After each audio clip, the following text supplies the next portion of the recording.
Amém. Paz do Senhor, irmãos. Vamos dar início à nossa lição de hoje. Estamos continuando com a revista sobre os ataques contra a Igreja de Cristo e estamos na lição número 4, as sutilezas da normalização do divórcio. Eu vou pedir à igreja para ficar de pé e eu vou pedir a Mabdilde para orar, por favor. Senhor, meu Deus amado, Pai Santo, Senhor, te damos graças, Senhor, meu Deus, Senhor, já por nos trazeres até este lugar, meu Deus, tu nos guardaste e protegeste, Senhor, meu Deus, Pai, nos tens coberto com o teu manto, Senhor, tu nos tens levantado, Senhor, meu Deus, com fôlego de vida, Senhor, meu Deus, Pai, com saúde, Senhor, com forças, meu Deus. Muito obrigada pela tua bondade e pela tua misericórdia, Senhor. Muito obrigada, Senhor, pela tua salvação, Senhor, meu Deus, Pai. Muito obrigada porque tu tocas o nosso coração, Senhor, para nós estarmos aqui, Senhor, meu Deus, Pai Santo, Senhor. E também te ponho já nas tuas mãos todos aqueles que ainda estejam em casa, Senhor, outro caminho, Senhor. Tu acampes os teus anjos ao redor de cada um, Senhor, que tu dês fome e sede de ti, meu Deus, Pai, para terem vontade de vir aprender de ti, Senhor, meu Deus, e para louvar e bendizer o teu nome, Senhor. Toma nas tuas mãos, Senhor, meu Deus, o estudo bíblico, meu Deus, Pai, Senhor. O Senhor, o teu Filho que vai dar o estudo, meu Deus, tu enches da tua graça, Senhor, curso da tua graça, enches da tua presença, do teu Espírito Santo, Senhor, meu Deus, Pai. Que cada palavra que Ele diga não saia da boca dele, meu Deus, mas seja dirigido por ti, Senhor. E que os nossos corações estejam preparados, meu Deus, Pai, esteja aberto, Senhor, meu Deus, para aprender de ti, meu Deus, para receber de ti, meu Deus, Pai, que saímos daqui, Senhor, mais edificados, meu Deus, que saímos daqui mais fortificados, Senhor, mais cheios, Senhor, meu Deus, Pai, Senhor, de ti, Senhor. Pai, Senhor, abençoa todas as coisas. No nome de Jesus te pedimos e te agradecemos. Amém. Aleluia. Amém. Pode tomar lugar. Amém. Então, estamos na lição número 4 do estudo atual, na página 24 dos professores, como todos têm a revista dos professores, e vamos entrar no texto áureo, que diz assim: assim não são mais dois, mas uma só carne, portanto, o que Deus ajuntou, não separa o homem. A verdade prática disso, o padrão bíblico para o casamento é que ela seja heterossexual, entre homem e mulher, monogâmico, entre um homem e uma mulher, e indissolível, quer dizer inseparável. Ok?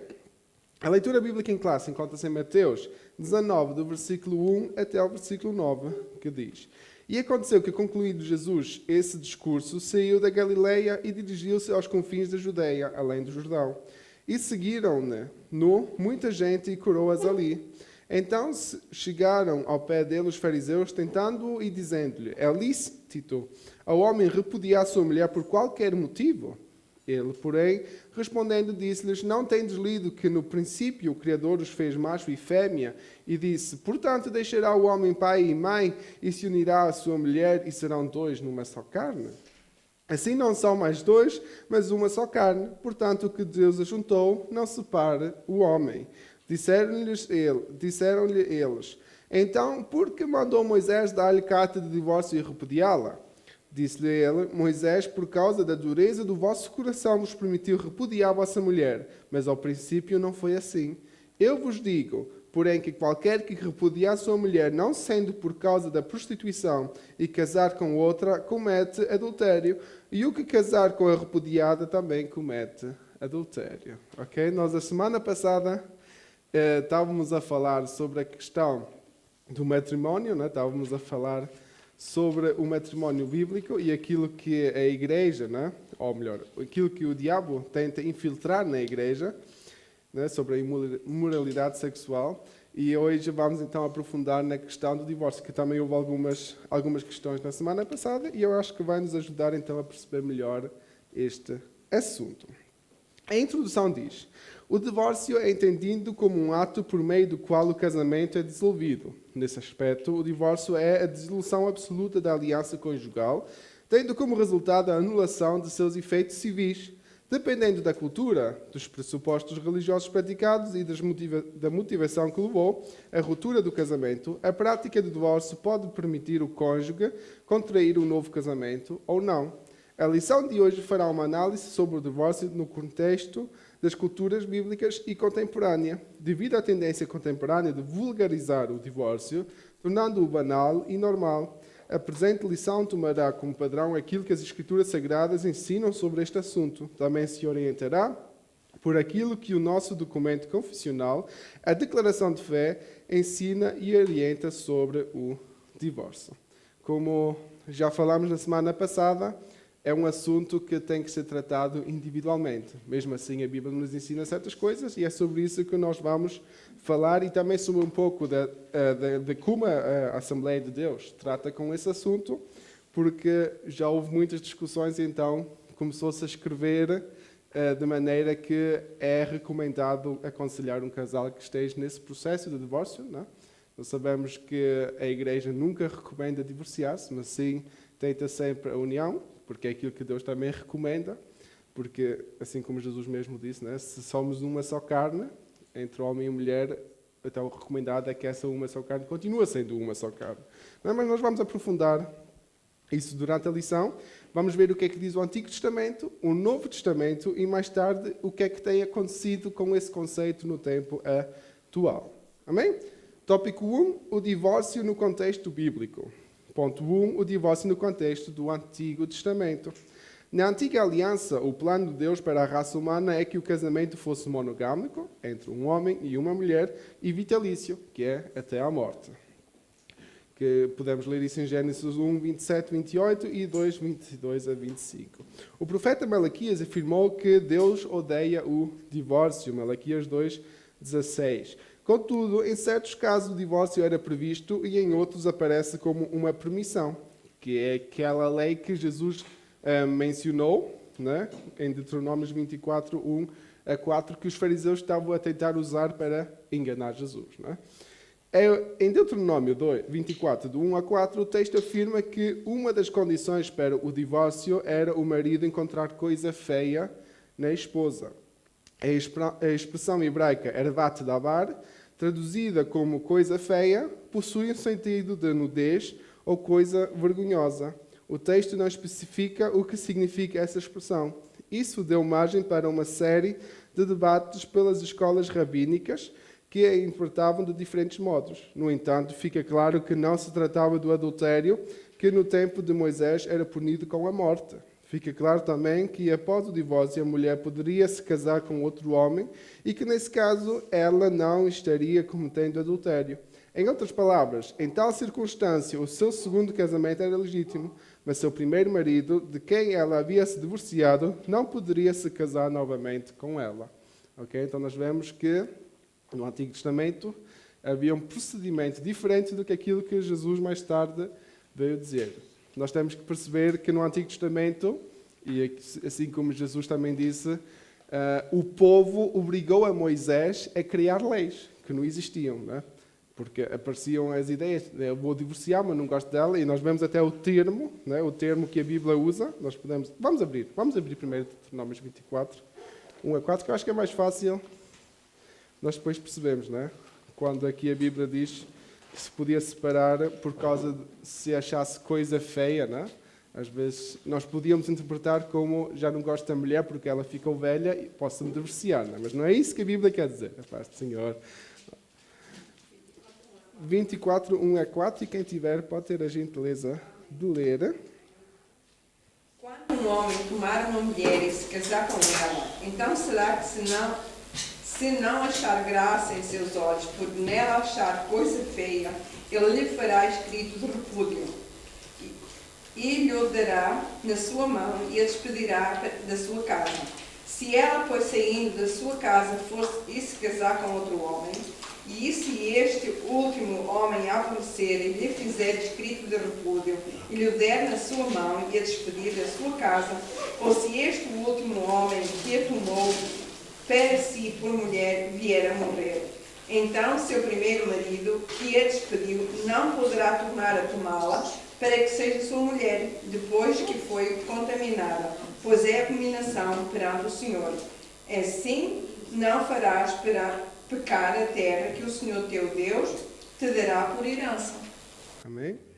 Ok, então aqui fica também claro a questão que a Bíblia aqui deixa de alguém que se divorciou voltar para o próprio primeiro marido, mas teve um segundo marido. Aqui no Antigo Testamento, nós temos que perceber que nós estamos a falar do Antigo Testamento, porque essas leis, digamos assim, morais, ou essas leis civis que existiam, não têm a ver com o relacionamento de hoje em dia, porque nós vivemos no tempo da graça, porque se nós quiséssemos viver no tempo da lei, nós também tínhamos que aceitar Deuteronômio 22, que era matar aquele que adulterou. Aquilo que ia acontecer com a mulher que estava para ser apedrejada, não? Quando Jesus foi perguntado o que é que haviam de fazer com ela, e que Jesus disse que quem não tiver pecado que atire a primeira pedra. Não é? Nós vivemos que esse era o contexto da lei. Existia adultério, era razão de morte. Existia alguma falha, não, digamos assim, no cônjuge, então havia divórcio. Mas não era isso o plano original de Deus. O plano original de Deus era que não existisse divórcio. Mas o povo forçou a Moisés que houvesse esse tipo de leis, porque havia tantos casos de divórcio já no Antigo Testamento, e que infelizmente se tornou até hoje uma coisa normal, que nunca foi o plano de Deus. Não é? Então nós percebemos que podia-se pedir esse pedido, não, essa carta de divórcio que eles dizem aqui, podia-se pedir o divórcio por achar coisa feia, não é? Coisa feia. Isso agora é questão de interpretação. Se o marido achasse que a mulher olhou para o vizinho, podia já ser feio o suficiente para pedir divórcio. Não é? Então nós vemos que por causa de nada havia divórcios. Mas nós temos que pensar, a mentalidade era completamente diferente naquele tempo, porque não havia a civilização como existe hoje. Não é? Hoje em dia a mentalidade é diferente, porque hoje também às vezes troca-se as mulheres como as cuecas, não é? Na sociedade, não, temos de ser realistas. Se formos ver, a juventude hoje em dia vai de festa para festa e todas as vezes levam outra para casa. Não, nós temos de ser realistas. Eu não estou a dizer brincadeiras, que vocês viram essas coisas, não é? E às vezes alguns que têm filhos, às vezes até os próprios filhos passaram por essas situações. Não é? E infelizmente é a realidade em que estamos a viver. Mas nós percebemos que isso está a trazer um grande dano. Porque é que Deus disse aqui a Abraão para a mulher não voltar a casar com o antigo marido, com o primeiro marido? Porque era uma mulher que se tornava uma prostituta, era uma mulher que se tornava a andar com todo tipo de homem. Divorciava-se de um, casava com outro, voltava para trás, e depois aquilo era banalizar o casamento, não é? Tornava-se algo... Tirava-se o valor ao casamento, e isso Deus não queria. E para evitar, tem acontecido isso. Não é? Mas para não acontecer isso, não é? Deus recomendou naquele tempo não fazer isso. E eu acho que só por a graça é que hoje em dia os matrimónios, digamos assim, estão a surgir como acontece, não é? Depois de divorciar-se, porque nunca foi a vontade de Deus, mas Deus tem graça suficiente, não é? Deus tem misericórdia suficiente de nós, sabendo que a vida é difícil, e principalmente porque muitos matrimónios surgiram no tempo, digamos, do jugo desigual, quer dizer, um crente que casou com um descrente, ou um descrente que casou com um descrente, e entretanto um deles se converteu, que muda a história completamente. Nós vamos chegar lá no Novo Testamento, que Paulo fala muito sobre isso, que isso aconteceu quando eles começaram a evangelizar. Quando Paulo e os apóstolos começaram a evangelizar o povo gentil, eles não conheciam as leis de Moisés, eles não conheciam aquilo que Deus queria, mas eram casados. Uns convertiam, outros não convertiam, uns queriam divorciar para poder seguir a obra, outros não aceitavam, e então começaram as confusões no Novo Testamento. E isso é o que nós usamos como referência para o tempo atual, ok? Mas vamos chegar lá. Esta parte já... Terminamos. Fica claro que também? Ok. Segundo ponto. O divórcio no contexto do Novo Testamento. No texto de Mateus, capítulo 19, Jesus mostra que o plano original de Deus é que o casamento dure para toda a vida. Foi o que nós lemos no início. Ele também rejeita todas as outras razões ou motivos dados pelos fariseus. Para justificar o fim do casamento, inclusive a coisa feia citada na lei de Moisés, ou coisa indecente, de acordo com Jesus, o único motivo que justifica a separação, em grego apólio, divórcio, é se um dos cônjuges praticou relações sexuais ilícitas, que foi o que nós falámos na semana passada. A expressão relação sexuais ilícitas traduz o termo grego moichamoai, que significa adulterar. No texto de Mateus, portanto, o seu sentido é de alguém que cometeu adultério. O que se depreende dessa passagem bíblica é que Jesus estava dizendo que o divórcio feito por razões Outras que não o adultério não dissolve o casamento aos olhos de Deus. Dizendo isso de outra forma, alguém que sofreu uma traição conjugal tem direito a um novo casamento. Contudo, se a motivação não foi a infidelidade conjugal e ele se casar com outra, comete adultério. E agora entramos no ponto-chave, não é? Aí entramos no ponto-chave. Aqui é a visão de Deus. E a prática na Bíblia, a prática dos últimos anos tem se tornado diferente. Normalmente, biblicamente, o que nós vemos é Deus quer que o casamento se mantenha, de qualquer maneira. A não ser que haja adultério. Que aí, se formos a ver, a relação sexual é como se fosse um casamento. Para Deus é a união de duas pessoas, é como se fosse um casamento. Não é? Antigamente não havia as festas de casamento. As pessoas se juntavam e essas pessoas pertenciam juntas. Não é? Não havia aquelas cerimónias como nós hoje festejamos. Hoje em dia não celebramos o casamento para então começar os relacionamentos. Antigamente havia o relacionamento e depois essas pessoas já não se separavam. Essa é a ideia inicial. Adão e Eva também nunca tiveram a cerimónia de casamento. A Bíblia pelo menos não nos mostra isso. Mas eles sabiam que eram um para com o outro. Não é? Eles pertenciam um ao outro. Mas, então nós percebemos que a ideia original de Deus era que as pessoas fiquem juntas. A única razão de separação é o adultério. Quer dizer que tanto o homem, tanto a mulher tiveram relacionamentos com outras pessoas, não é? Outras pessoas que não fazem parte do casamento, porque o casamento só pertence a duas pessoas. Não é?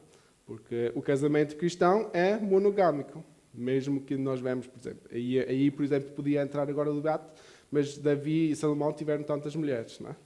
Isso também nunca foi a vontade de Deus. Não é? E nós percebemos em vários textos bíblicos que isso não era aquilo que Deus queria. Mas mesmo assim, aconteceu.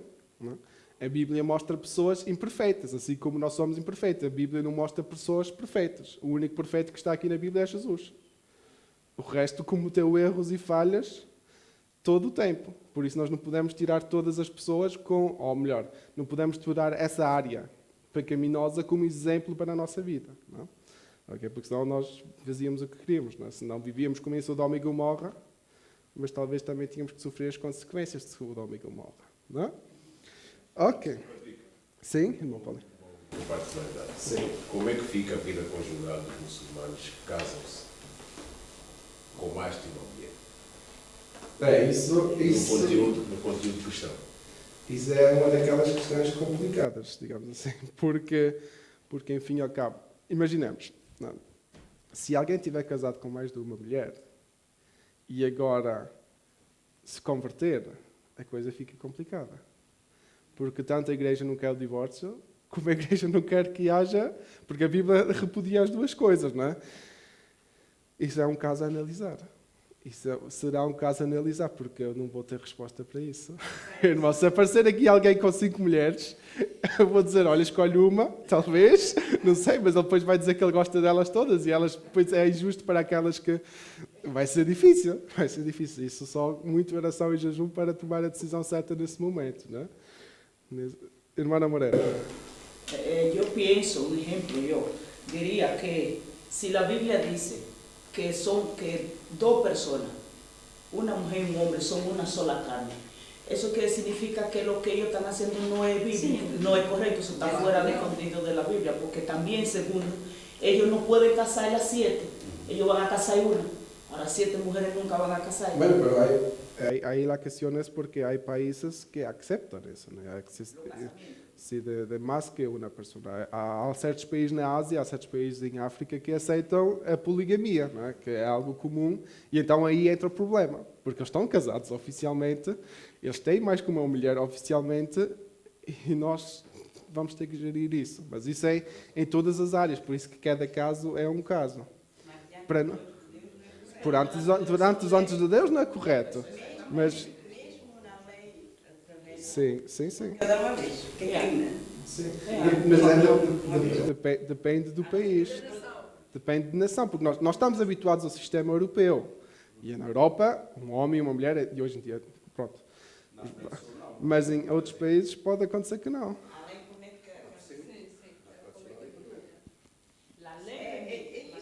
Sí. El tema es si Dios permite, porque eso no es más. no es bien eso lo que hermano Juan quería decir. Es, se llega alguien que ya está casado. Y ahora, ¿qué vamos a hacer? ¿Qué vamos a hacer? Llega aquí con todo eso, Yeah. todo esa mala encima. Sim. Agora, vamos dizer o quê? Que deixe 4 das mulheres de lado? Ou que, é difícil. É uma situação, e eu imagino que nesses países ainda é uma situação mais difícil, porque tem isso constantemente pela frente. Né? Aqui na Europa é menos comum acontecer isso, mas podia acontecer que aparecesse alguém, e então era algo que tinha-se que mediar. Né?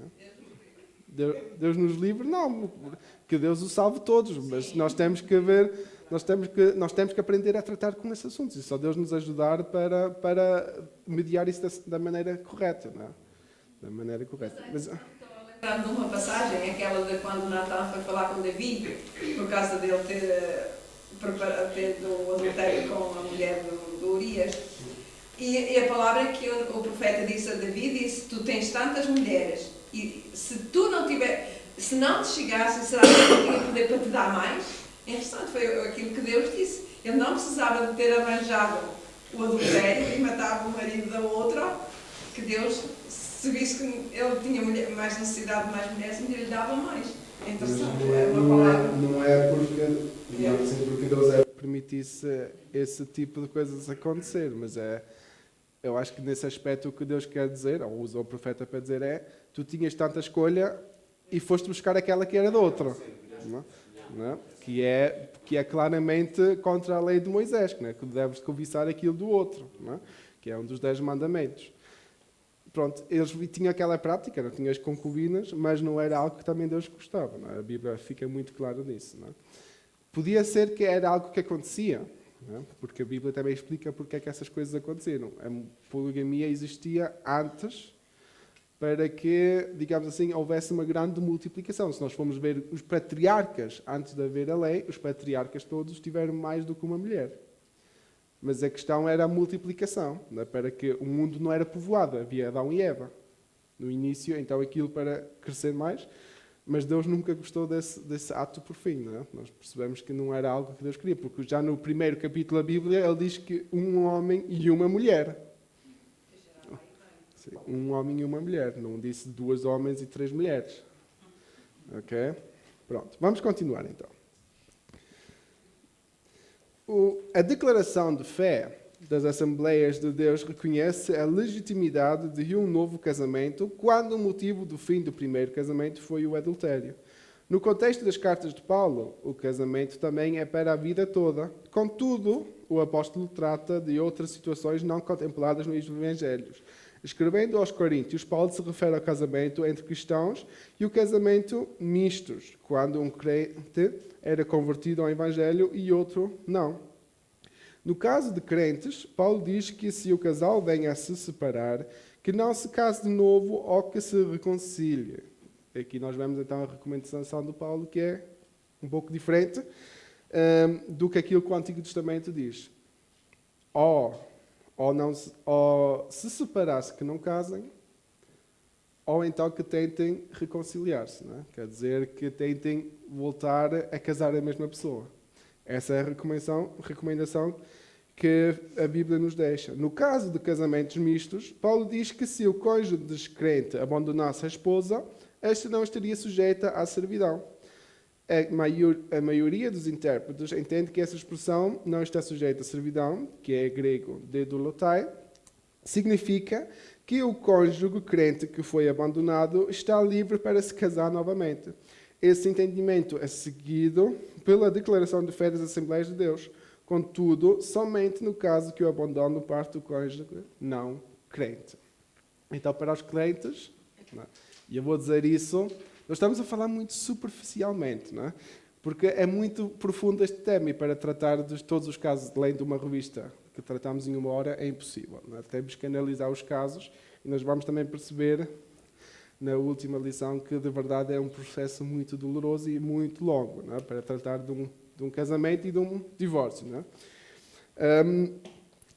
Então, a Bíblia deixa claro, normalmente, é que só em questão de adultério, todos têm direito de divorciar-se. Não é? Em questão de o julgo desigual, quer dizer que um dos dois não é crente, Se o descrente fugir, não é se o crente quiser sair do relacionamento, mas o descrente quiser sair do relacionamento, então aí dá carta livre para o crente, para que busque outra pessoa. Não é? Mas só se houver nas Assembleias de Deus e com recomendação daquilo que também Paulo deixou à igreja de Coríntios. Não é? Que então é a Bíblia que nos diz. Não é? É um assunto muito complicado, mas é um assunto que deve ficar claro que a ideia inicial de Deus é que não houvesse separação, que não houvesse divórcio. Separação e divórcio são duas palavras diferentes. Às vezes usamos duas para a mesma coisa, mas separação pode ser até dar um tempo. Não é? E dar um tempo até é bom, porque às vezes é preciso reiniciar, não é? Repensar a situação, mas nunca não chega ao divórcio, mas sim que chegamos à reconciliação. E é isso que todas as igrejas, todos os pastores vão recomendar. É que, talvez por um tempo, né, se quiserem que saiam da mesma casa ou que dormam em quartos diferentes, mas que no fim do dia, né, que no fim dessa etapa, que voltem. Para repensar, né, se de verdade faz sentido aquilo que... E é aquilo que a lei também recomenda, né, que é o ano de separação, que é obrigatório para a lei. Não se pode separar de qualquer maneira, mas sim, deve-se viver um ano separado para repensar bem essa ideia de divórcio. Né? É o que até hoje é lei aqui na Europa, em quase todos os países é obrigatório fazer isso. Não é? Então nós percebemos, que, graças a Deus que ainda existe essa lei, que é bíblica. Não é? Podemos dizer que é bíblica, porque se alguém pensa no divórcio, que pense muito bem sobre esse assunto para que não haja casamentos de divórcio. Não é? Nós às vezes ouvimos de casamentos mais curtos, de 15 minutos, né, acabar de casar, o esposo não pegou bem na esposa, deixou-a cair e foram logo divorciar-se. Não é? Infelizmente, há divórcios desnecessários por causa de toda a coisa, não é? Por causa de qualquer desculpa que as pessoas arranjam. Mas o divórcio não é um contrato de telemóvel. Ou melhor, o casamento não é um contrato de telemóvel, que depois de 2 anos ou é renovado ou é cancelado. Não é? E depois recebe algo melhor, não é? Recebe logo o smartphone melhor no novo contrato. Não é assim que funciona o casamento. Não é? Mas infelizmente nós vivemos numa sociedade que vive assim. Tudo se troca, tudo tem que ser novo. Não é? E se tornou assim, os homens e as mulheres se tornam renováveis. Não é? E isso não é o plano original de Deus. Não é? Suportar-nos uns aos outros. É aquilo que a Bíblia nos ensina. Amém? Vamos ler o texto de Coríntios, porque eu acho que é bom nós lermos a Bíblia e não só ler a revista. 1 Coríntios, capítulo 7, o versículo 10 e o versículo 11. Eu vou pedir à irmã Terezinha para ler. E 1 Coríntios, capítulo 7, o versículo 15, vou pedir à irmã Morena para ler, por favor. 1 Coríntios, capítulo 7, versículo 10 e 11. E a irmã Morena, 1 Coríntios 7, 15, por favor. Pode ler, irmã. 1 Coríntios 7, 10, 11, não é? 10 e 11. Todavia, aos casados, mando, não eu, mas o Senhor, que a mulher se não apartar do marido. Se, porém, se apartar, que fique sem casar, ou que se reconcilie com o marido, e que o marido não deixe a mulher. Ai, doido. Ok, obrigado, irmã Terezinha. Irmã Morena, 7, 15. Gloria a Dios. Pero si incrédulos se separe, pues no está el hermanos, no la hermana sujeta a servidumbres en semejante caso, sino que a paz nos llamó Dios. Amém? Ok, aqui fica então as recomendações. Recomendações, ok? ênfase na palavra recomendação. Não quer dizer, porque alguém é casado com alguém que não é crente, que não lute por esse casamento, porque, por fim, nós todos queremos que todos sejam salvos, não é? Mas é a recomendação. Se não aguentar mais, então que pode iniciar esse processo da separação. Não é? Mas é na questão de suportar. E aqui as razões ficam claras. Ou é adultério, não é?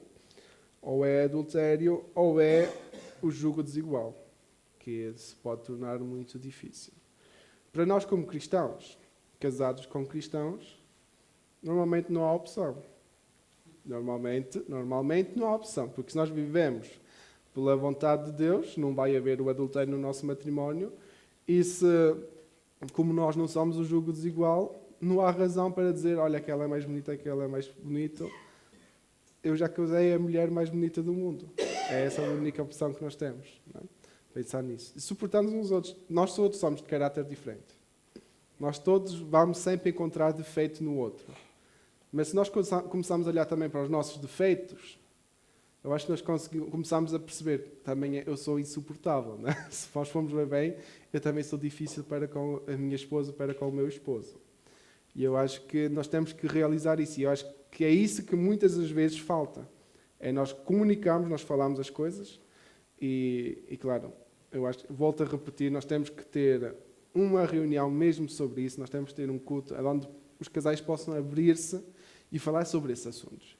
Porque a questão do divórcio não é algo que tão incomum, infelizmente. E muitas vezes nós falamos do matrimónio, mas não falamos sobre essa questão. Não falamos sobre as questões sexuais, sobre as questões que de verdade estão a estragar o matrimónio, muitas das vezes. Não falamos sobre a comunicação. Nós não falamos sobre aquilo que é necessário, porque a mente da mulher é completamente diferente do que a mente do homem. E a mulher, vou dizer uma coisa, não sou casado, não sou casado, não? Mas tenho uma mãe que é mulher, não? E muitas vezes ela diz-me para fazer alguma coisa, ou diz que ou explica-me assim em meios termos o que eu devo fazer, e eu digo, eu não sou bruxo para descobrir o que é que tu queres de mim.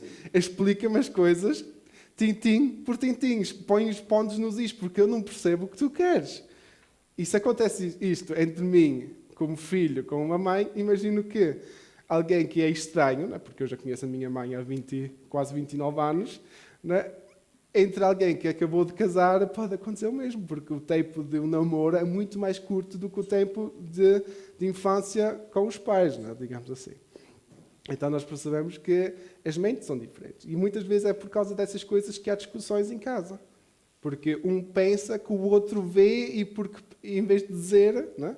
Tu não viste que isto estava assim? E eu não vi nada. Mas eu esperava que tu fizeste isso, não é?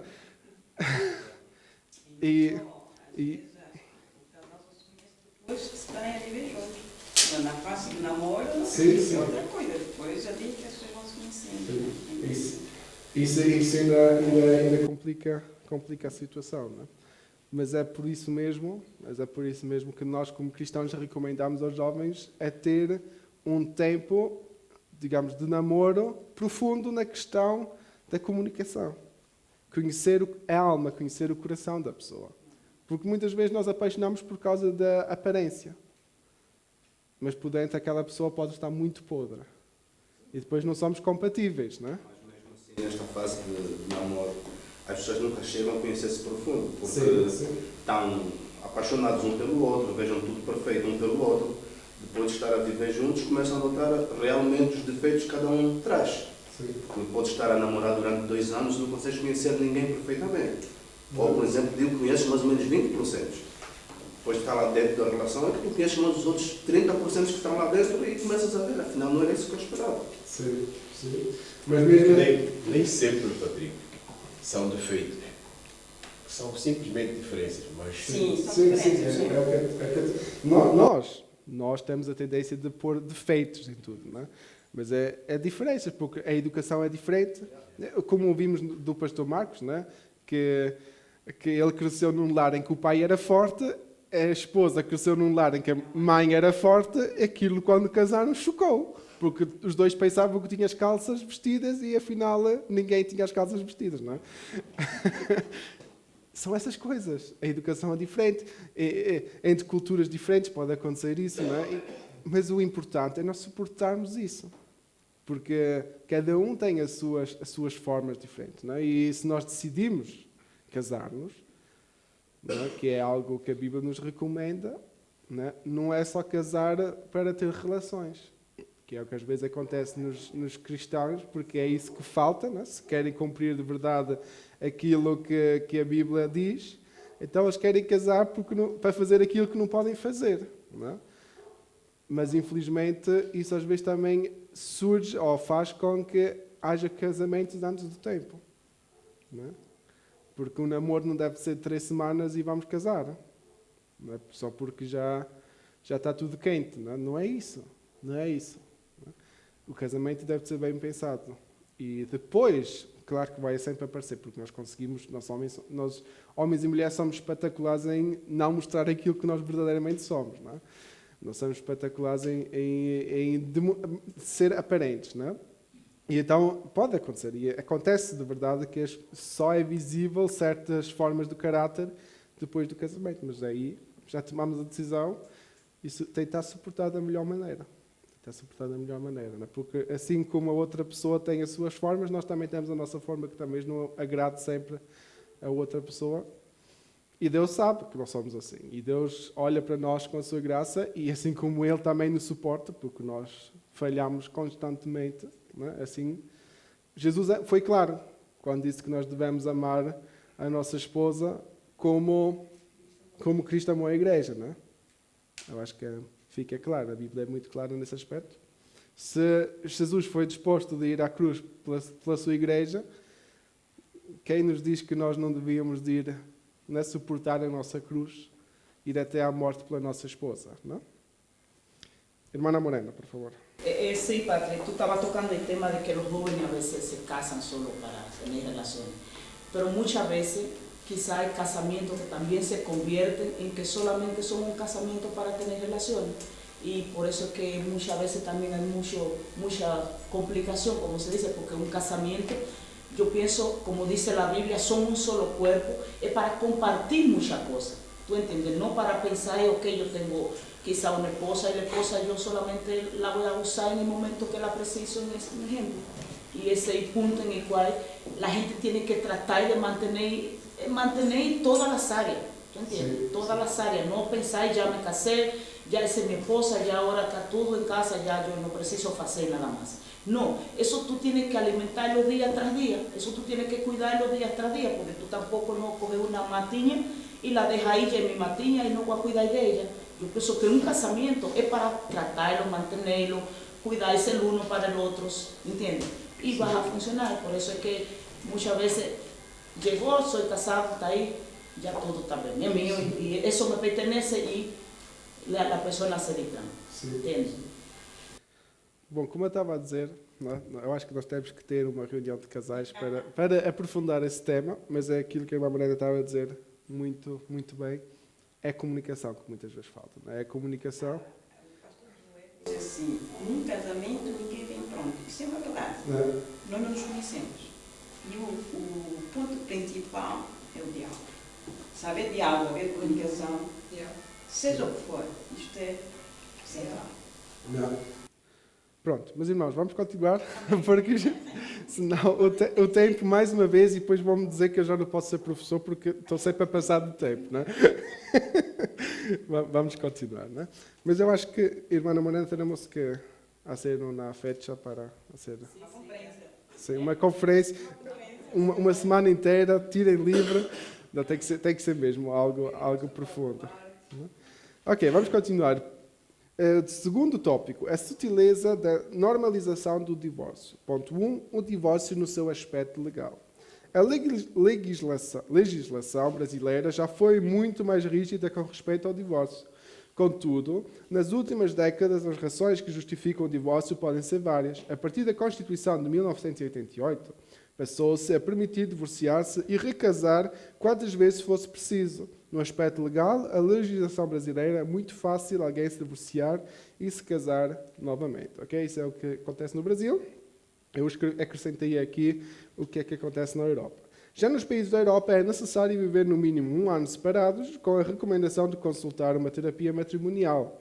O tribunal pode recusar aceitar o divórcio se não houver provas suficientes que demonstrem que uma vida em conjunto seja inviável. As situações psicológicas do cônjuge também podem ser uma razão para divórcio. Okay? Aqui na Alemanha eu achei interessante ver essa lei, e essa lei também existe em Portugal. O tribunal pode recusar o divórcio se, por exemplo, querem se divorciar por causa do carro. A discussão é quem é que pode andar com o carro. Não é razão suficiente para divorciar-se.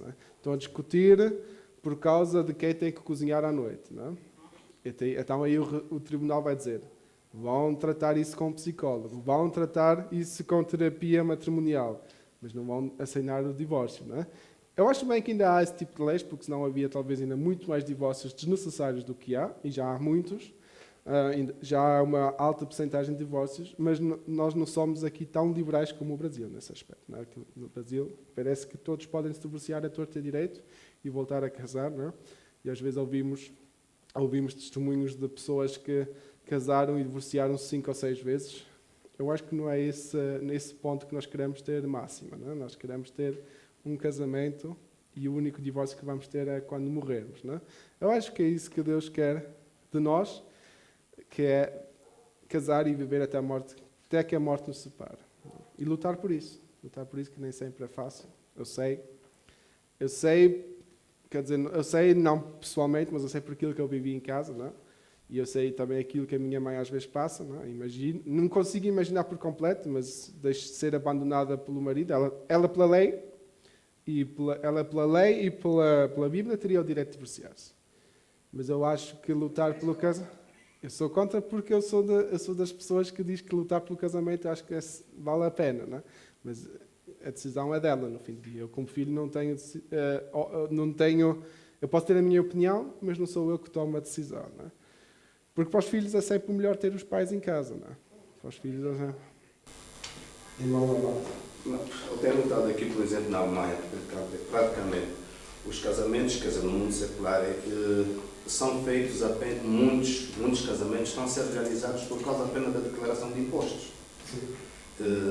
Não existe nada, vivem a cada um a sua vida e depois quando acham que alguém tem um salário mais alto, então casam-se que é para conseguir fazer a declaração de impostos. Para isto, por isso... A realidade é, para evitar estes divórcios, infelizmente a estatística hoje em dia está um bocadinho corrompida, porque hoje em dia existe a união de facto, não é? Que dá todos os mesmos direitos como num casamento, não é? Falando da questão dos impostos, que quer dizer que um homem e uma mulher podem viver juntas, na mesma casa, e declarar-se que vivem na união de facto, têm as mesmas regalias como um casado, mas não são casados. Aí também não há divórcios, porque nunca tiveram casados. Perante Deus isso é completamente absurdo. Perante Deus isso não existe. Okay? Não existe união de facto. Existe casamento ou não casamento. Ok? Segundo ponto. O divórcio no seu aspecto moral. E é isso que nos ensina a Bíblia. Além do aspecto legal do divórcio, como cristão necessitamos saber do aspecto moral. Para um descrente, qualquer razão ou motivo justifica a prática do divórcio e um novo casamento. Mas o cristão deve perguntar se isso é moral. O Estado garante o seu aspecto legal. Contudo, a Escritura define o seu aspecto moral. Trocar a esposa por uma mais jovem ou abandonar o marido por um mais rico e famoso são práticas normais no mundo e que contam com o amparo legal do Estado. Contudo, isso é moral para o cristão? O crente pode fazer isso? No caso de pastores, além do aspecto legal, deve-se levar em conta, sobretudo, o aspecto moral do divórcio. Alguns se divorciam, mas nunca deveriam ter feito. Há um preço alto para se pagar. Aqueles que se arriscam a desobedecer à palavra de Deus, forçosamente, terminam machucados. Vamos abrir Malaquias 2, 15 e 16. Eu vou pedir à irmã Adelaide para abrir Malaquias 2, 15 e o irmão Paulino para abrir Malaquias 2, 16.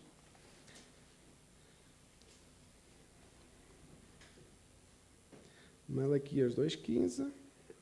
E não prendendo somente um, sobejando-lhe o espírito, e por testamento ele buscava uma semente de piedosos. Portanto, guardai-vos em vosso espírito, e ninguém seja desleal para com a mulher da sua mocidade. Amém. Obrigado.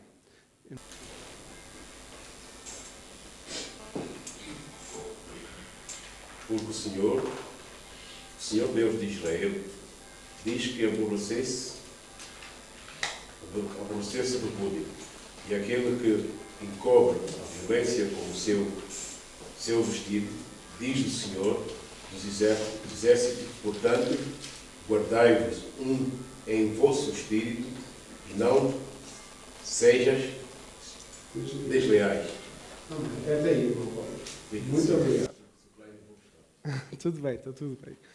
Ok, então nós percebemos aí que, de verdade, que Deus não quer o divórcio. Né? Deus, de verdade, não gosta que haja esse assunto a tratar. Não é? Infelizmente, existe esse assunto, mas Deus, moralmente, né? Existe da nossa moral que nós não nos divorciemos e que podemos ter consequências por causa disso. Não é? E nós conhecemos esse tipo de consequências, nós sabemos a separação espiritual que existe entre o homem e a mulher, nós sabemos os problemas ministeriais que existem, não é? Porque alguém que se divorcia, não é? Ou alguém que se divorcia fora daquilo que a Bíblia nos deixa, pode trazer problemas para o seu ministério, porque vai ter dificuldade no seu testemunho. Não é? Vai ter dificuldades naquilo que vai representar, porque não vai poder falar de certos assuntos. Porque não tem, talvez, exemplo para aquilo que a Bíblia dá. Não é? E por isso, como cristãos, nós devemos sempre lutar pelo nosso casamento. Dentro daquilo que é possível, pedir apoio aonde for possível, seja nos próprios líderes, seja num psicólogo secular, porque muitas vezes, e isso nós temos que ser sinceros com nós mesmos, nós não somos louquinhos porque vamos ao psicólogo. Nós temos mágoas em nós que muitas vezes não foram tratadas. E só um especialista pode encontrar essas mágoas. E só um especialista pode ajudar-nos, porque às vezes, como pastores ou como líderes de uma igreja, falta-lhes essa área. Nós podemos falar com Deus, nós podemos orar, nós podemos jejuar, mas falta-nos aquela área profissional de tocar naquela área que ninguém quer mexer, não é? E de expor aquilo que está lá dentro escondido. E isso só se for uma revelação de Deus, ou então usando os especialistas que eu também creio que Deus os usa, e há muitos psicólogos cristãos, por causa disso mesmo, para poder tratar dessas mágoas. Porque hoje em dia a sobrecarga psicológica do ser humano é muito superior àquilo que era antigamente. Antigamente nós estávamos cansados do trabalho que fazíamos. Hoje em dia nós estamos cansados só na mente. O corpo não fez nada, aparentemente, mas a nossa mente está supercarregada. Por causa de tudo aquilo que nós estamos a fazer, a pensar, parece que nós já não paramos. Não é? E essas sobrecargas só podem ser tratadas com um especialista. Não é? Só com um especialista. Amém? Terceiro tópico, o divórcio e a prática pastoral. Ponto 1, a pessoa do divorciado. Ou é divorciado, divorciada, é uma pessoa e, como tal, deve ser vista. Quem passou por um processo de divórcio sabe o quão traumático isso é. Sentimentos de rejeição, medo e abandono, muitas vezes, continuam presentes na vida de quem passou por essa separação. Isso fica mais complexo quando há filhos gerados no relacionamento. A alienação, a cessão parental, é uma tentação, mas nunca a forma mais adequada a ser buscada. Divorciados devem obter aconselhamento pastoral e, concomitantemente, o acompanhamento psicológico não deve ser negligenciado. Amém? Segundo ponto, o divorciado como cristão. Outra coisa acerca de quem passou por um processo de divórcio diz respeito à sua condição de membro da igreja. Talvez esse seja um dos principais desafios pastorais da atualidade. Os pastores são desafiados dia a dia a tratar com essa questão. Os casos de divórcio se multiplicam e as razões que os motivam nem sempre são bíblicas.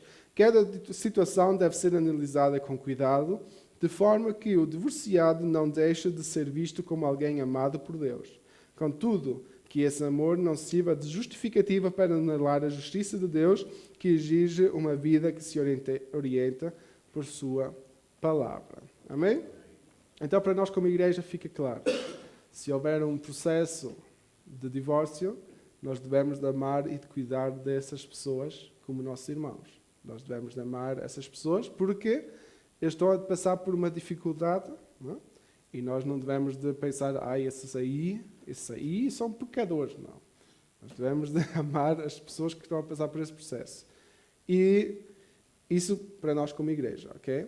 Mas cada caso é o seu caso e para os líderes, para aqueles que vão acompanhar nesse processo, é muito importante nós termos em vista aquilo que a Bíblia nos dá. Não é? Nós não devemos de tornar o amor de Deus como, digamos assim, a graça de Deus está sobre tudo. Não é? Ele perdoa-nos tudo.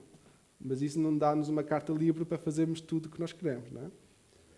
Tudo eu posso, mas nem tudo me é lícito, não é? Como diz Paulo, não é?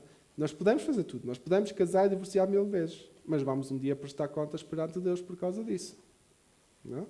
Só Deus depois para, de verdade, analisar a nossa vida e nos dizer: isto assim não era o que eu tinha planeado para ti, não é? Eu tinha feito as coisas de outra maneira. Por isso nós devemos estar alinhados na vontade de Deus. Se estamos casados, vamos lutar por esse matrimónio. Se ainda não estamos casados, vamos ser sábios nessa decisão. E aqueles que estão a passar por essa dificuldade, né, se tivermos algum conflito em casa, vamos repensar bem. Não é? Vamos pedir apoio aonde houver, não só na igreja.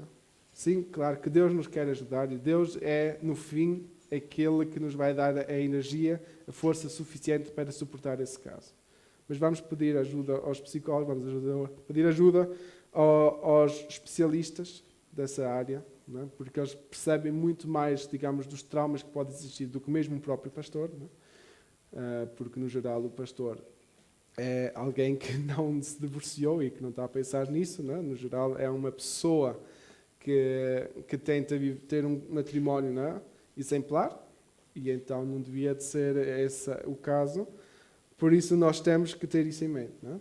Que o pastor não vai ter a experiência suficiente para ajudar em certas situações. Os líderes não vão ter a experiência suficiente para falar sobre os assuntos que não são bíblicos. Não é? Falar sobre os assuntos emocionais, sobre os assuntos profundos, psicológicos, isso só um especialista que nos possa ajudar. Conclusão. Vimos nesta lição o divórcio sob a perspectiva de diferentes culturas e em diferentes contextos. Observamos que, na atualidade, há a tendência entre os cristãos de enxergarem o divórcio com normalidade. Essa é uma postura perigosa, arriscada e até mesmo pecaminosa. Isso porque as Escrituras contêm princípios e preceitos que moldam os relacionamentos humanos. O casamento é uma instituição divina que reflete o ideal de Deus. Portanto, e devido à nossa condição de pecadores, o divórcio deve ser visto como uma anormalidade desse ideal divino. Ok? O divórcio é uma opção, mas não é a opção ideal. Okay? É essa a conclusão para esta lição. Na semana que vem, se Deus permitir, falaremos sobre as sutilezas do materialismo e do ateísmo. Não é? Nós amarmos as coisas materiais e vivemos de uma forma distanciada da vontade de Deus. Okay? Que Deus vos abençoe a todos.